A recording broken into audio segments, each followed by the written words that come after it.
Trust me, अगर आप इस स्ट्रेटेजी को फॉलो कर लेते हो तो आपके फुल मार्क्स आना एकदम निश्चित हो जाता है। और क्वेश्चंस भी इस बार अगर आप देखेंगे तो बॉटनी में जूलॉजी से कंपैरेटिवली थोड़े ज्यादा क्वेश्चंस आए थे। हमें पहले से पता है कि पेपर एनसीईआरटी से आता था, इस बार हमें एनसीईआरटी के बारे में एक और बात पता लगी है। आपके दिमाग में इतनी सारी इंफॉर्मेशन फीड करी कि जब उस इंफॉर्मेशन को निकालने का टाइम आया, जब उस इंफॉर्मेशन को रिट्राइव करने का टाइम आया, उस टाइम पर आप ब्लैंक हो गए। एंड आपको यहाँ पर एक टेक्निक का बहुत अच्छे तरीके से ध्यान रखना है, जिसे हम कहते हैं क्या, supplementation technique. Biology is going to be the most important subject for NEET examination now onwards. So, hello everyone, कैसे हैं आप सब लोग? I hope each and every one of you is doing absolutely good. My name is Dr. Vipin Kumar Sharma और मैं आप सभी लोगों का तहे दिल से स्वागत करता हूं हमारे से प्यारे से प्लेटफॉर्म फिजिक्स वाला पे। दोस्तों, आज की वीडियो बहुत ज्यादा इंपॉर्टेंट होने वाली है because today we are going to talk about a perfect road map to score full marks in your botany paper, जो कि आपका नेक्स्ट ईयर होने वाला है। अब जाहिर सी बात है, नीट एग्जामिनेशन के 4 कंपोनेंट हैं, या आप जनरली कह लीजिए 3 कंपोनेंट हैं, फिजिक्स, केमिस्ट्री एंड बायोलॉजी। और बायोलॉजी में भी जो मेन पार्ट है वो है आपका बॉटनी, क्योंकि बॉटनी में टॉपिक्स थोड़े से ज्यादा हैं, चैप्टर्स थोड़े से ज्यादा हैं, और क्वेश्चंस भी इस बार अगर आप देखेंगे तो बॉटनी में जूलॉजी से कंपैरेटिवली थोड़े ज्यादा क्वेश्चंस आए थे, जो कि हर साल का एक नॉर्मल पैटर्न ही है। अब बॉटनी में if you want to score 100% marks, तो ऐसी क्या स्ट्रेटेजी है जो आपको ऑप्ट करनी चाहिए फ्रॉम डे 1, उसके बारे में हम लोग चर्चा करने वाले हैं। एंड ट्रस्ट मी, अगर आप इस स्ट्रेटेजी को फॉलो कर लेते हो तो आपके फुल मार्क्स आना एकदम निश्चित हो जाता है। चाहे पेपर कैसा भी आए, चाहे पेपर कोई भी बनाए, आप 100% मार्क्स सिक्योर कर पा रहे होंगे। There are some basic techniques जिनके ऊपर आपको काम करना होता है, there are some basic tools जिनको आपको फॉलो करना होता है, और कुछ भी नहीं। तो एक बार हम देख लेते हैं कि हमें क्या क्या चीजें करनी है। अब इस बार जब नीट एग्जाम हुआ तो आपने एक इंपॉर्टेंट समझी होगी एनसीईआरटी की। हमें पहले से पता है कि पेपर एनसीईआरटी से आता था, पिछले कई सालों में भी पेपर एनसीईआरटी से आया है, लेकिन इस बार अलग क्या हुआ है, इस बार हमें एनसीईआरटी के बारे में एक और बात पता लगी है।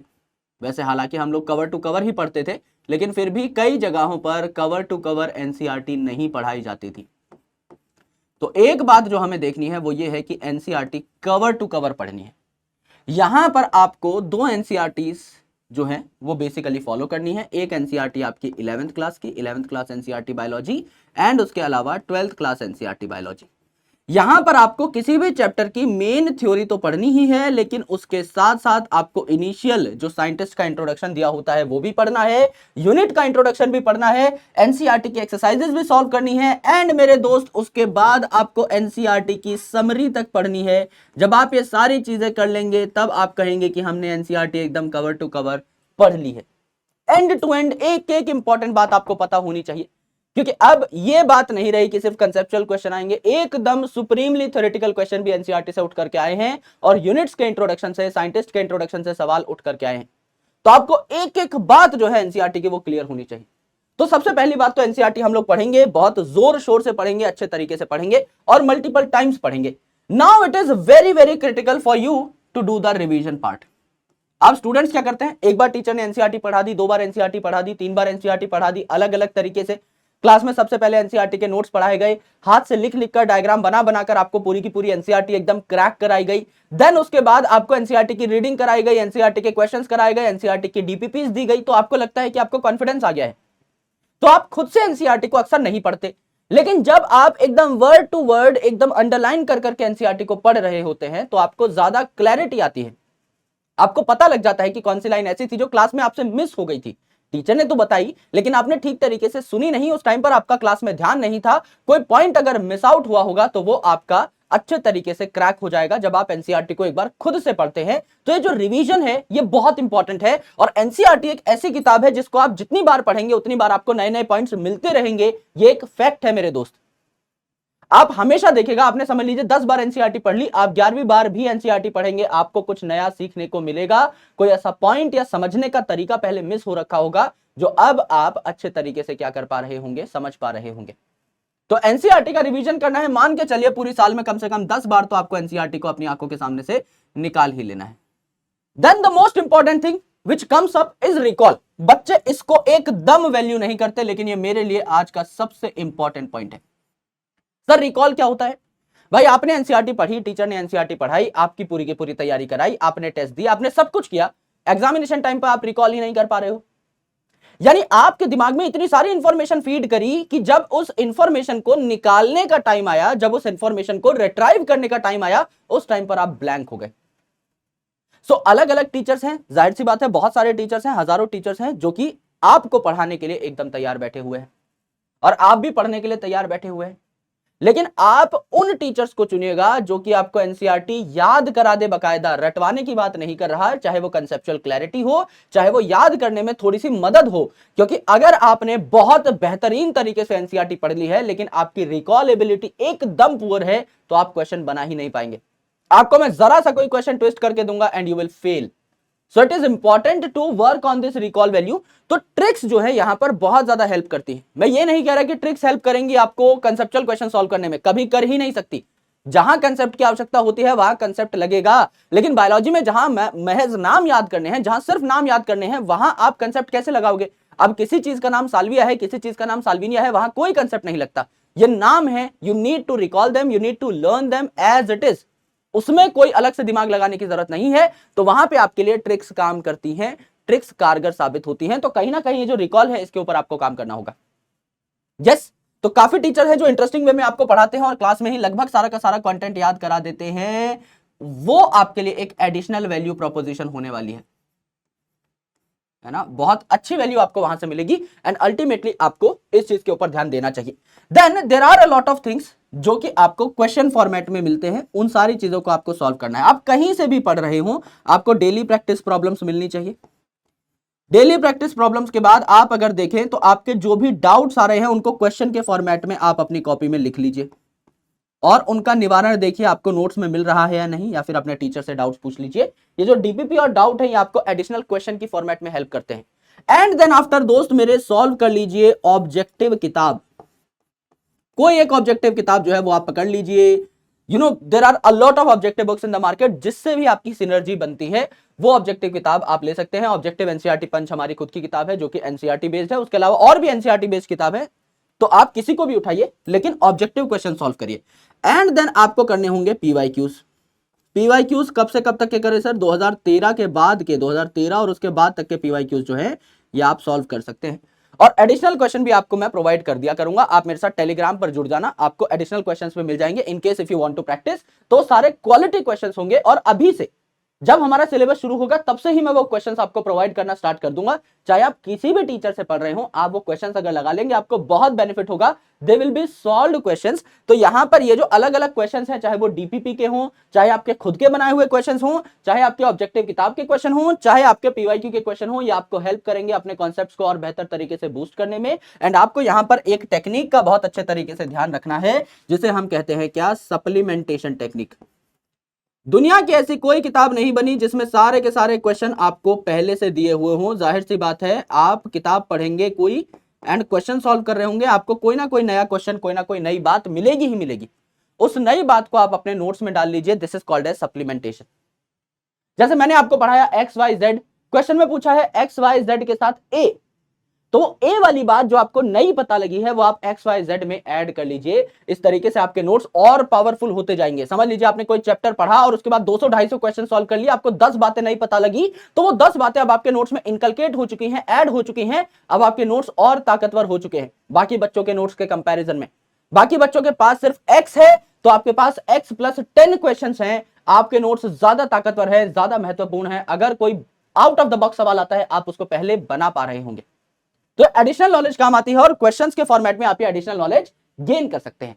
देन अगर आप देखें तो आपको टेस्ट देने होते हैं। टेस्ट में अगर आप पीडब्ल्यू की बात करें, बाकी अलग अलग इंस्टीट्यूट्स की बात करें, तो आपके माइनर टेस्ट भी होते हैं जिन्हें हम पार्ट वाइज टेस्ट कहते हैं, और आपके मेजर टेस्ट भी होते हैं यानी फुल सिलेबस टेस्ट भी होते हैं। इन मेजर और माइनर टेस्ट में कोई नया क्वेश्चन मिल रहा है तो उसको आप क्या कर रहे होंगे? सप्लीमेंट कर रहे होंगे अपने नोट्स के अंदर। एंड मेरे दोस्त अल्टीमेटली ये जो टेस्ट है इनका आप क्या कर रहे होंगे?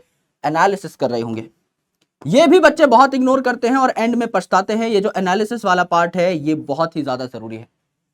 किसी एक पेपर में अगर 180 क्वेश्चंस आते हैं तो 180 क्वेश्चन मतलब आपके पास क्या है? 720 ऑप्शंस हैं।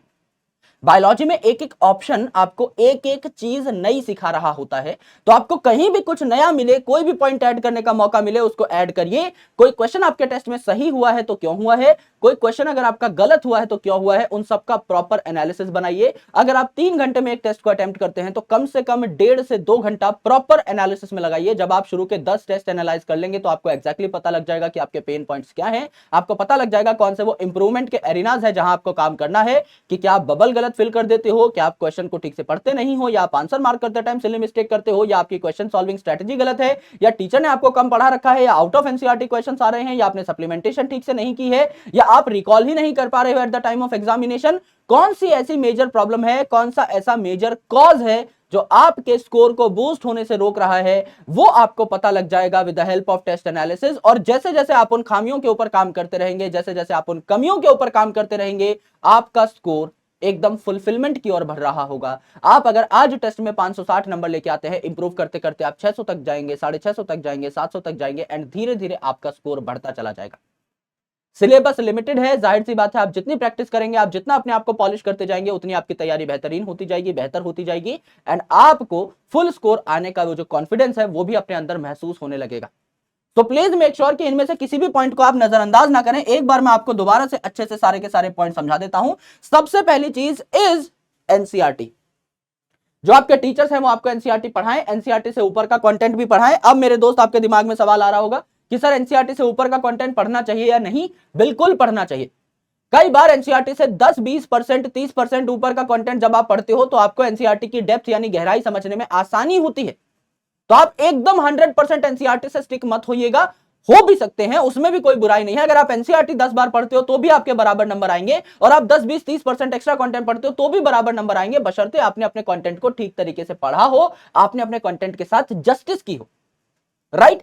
तो एनसीईआरटी बहुत बार पढ़नी है, जितनी बार पढ़ सकते हो, स्नैकिंग करते टाइम, खाते पीते टाइम, जब भी आपके पास किसी तरीके से एनसीईआरटी खोलने का मौका है, उसे खोल लीजिए, उसको देख लीजिए, एक एक पॉइंट को अच्छे तरीके से निहार लीजिए, इतना घूरिए कि उस पॉइंट से आपको प्यार हो जाए, उस पॉइंट से बना हुआ कोई भी सवाल आपका गलत ना हो। तो एनसीईआरटी कवर टू कवर पढ़नी है। 11th और 12th क्लास की एनसीईआरटी बेहतरीन तरीके से पढ़नी है ना, कुछ नहीं छोड़ना है। चाहे यूनिट का इंट्रोडक्शन हो, चाहे साइंटिस्ट का इंट्रोडक्शन हो, चाहे समरी हो, चाहे थ्योरी हो, चाहे डायग्राम हो, चाहे डायग्राम की लेबलिंग हो, चाहे डायग्राम के नीचे दिया हुआ लिगैंड हो, कोई भी मेरे दोस्त पॉइंट आपका छूटना नहीं चाहिए।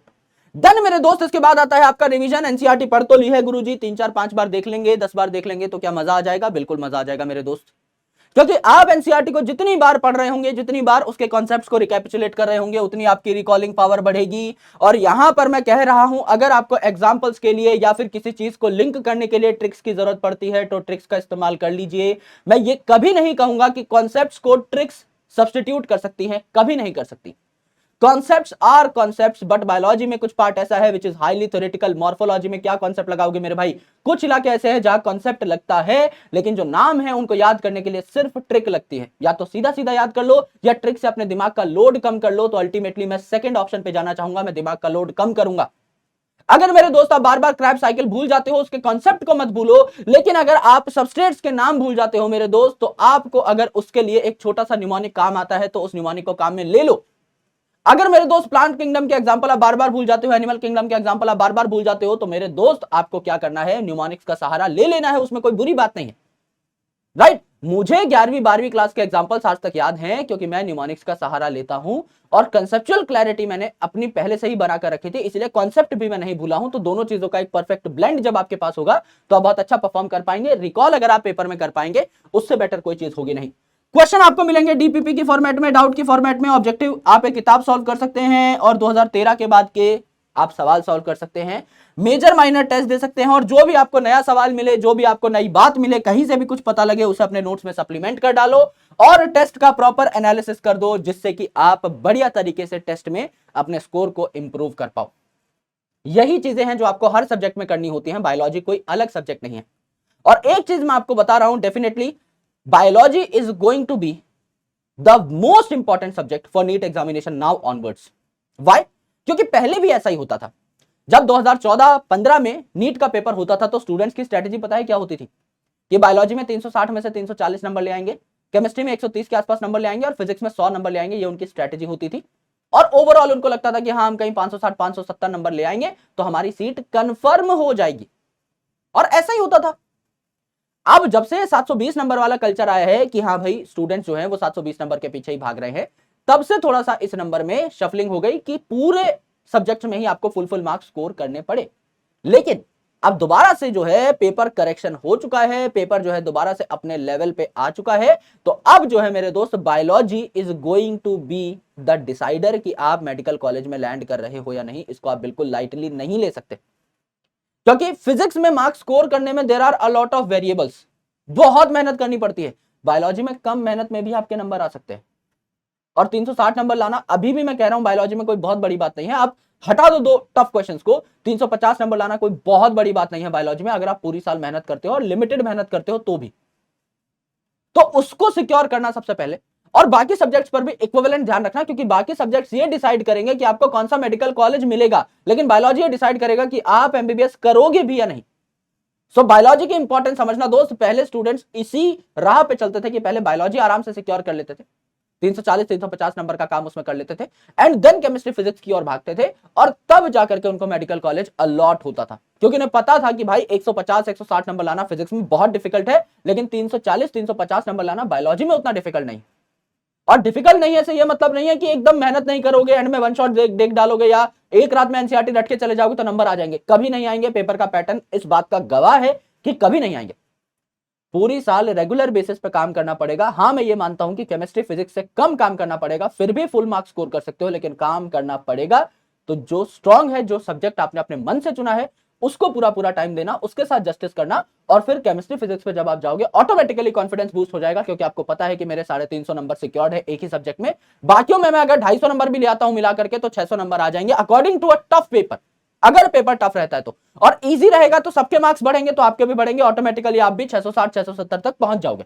लेकिन मैं इस साल के पेपर की बात करूं तो अगर 600 नंबर आपको क्रैक करने हैं, ऐसा ही पेपर का लेवल रहता है, तो बायोलॉजी को इंपॉर्टेंस देनी होगी और उस पर काम करना होगा।